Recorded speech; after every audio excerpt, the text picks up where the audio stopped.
right, the Carryola Model 30. We're on an off-brand kick today. Now, the Carryola company was one of the better known off-brands of the 20s. They were only around, I believe, 1925 to late 28 or early 29. I don't know if it was the Depression that killed them or just the end of the era. Basically, the end of, the huge demand for acoustic spring-powered phonographs, portable or otherwise. They made some interesting machines. I don't know how much of this machine Carryola actually made. In their advertising, they show a fairly large factory-like building. However, many of these off-brands tended to have their stuff made by somebody else. They just put their name on it. I know they had at least 5 or 6 different models.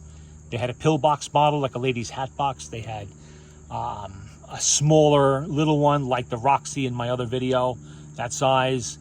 They had the Model 30, the Model 20. They had, what was that? The square one. I forget what that was called.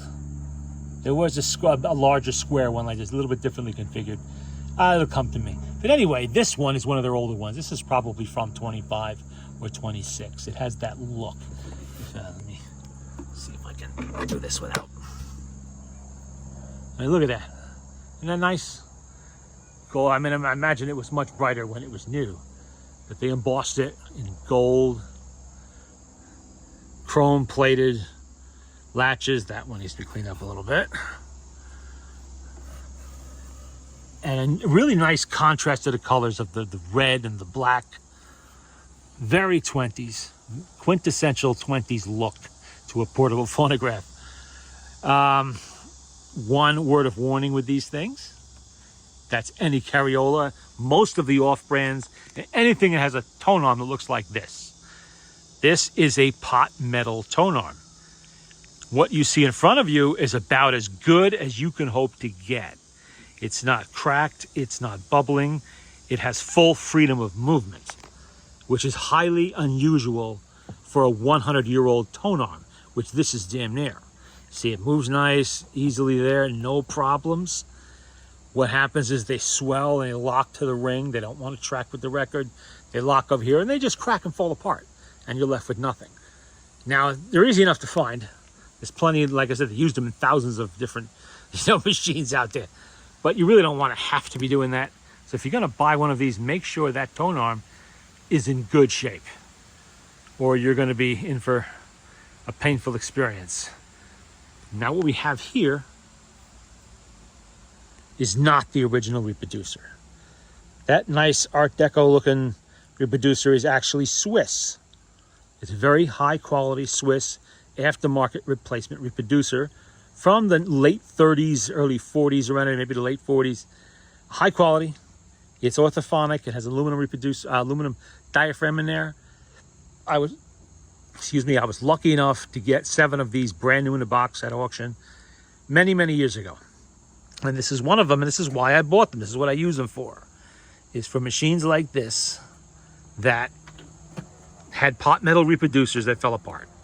The reproducer on this was a mica diaphragm reproducer. It just disintegrated. There was nothing left. I mean, there's nothing really you can do at that point. You can't glue a million pieces back together.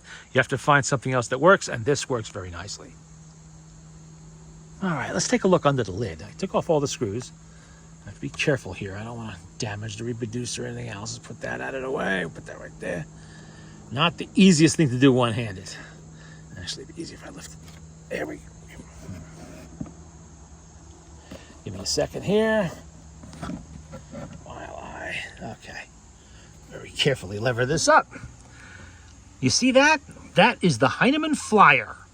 That is what you typically found in a lot of the off-brands of the mid to late 1920s. This one actually says it. It has the Heinemann Flyer name right on it. Some do not say Heinemann Flyer, but they look just like this. You'll see that logo right there. Made in USA, Brooklyn, if you need to know. Maybe it was Manhattan, I forget. Who was Heinemann?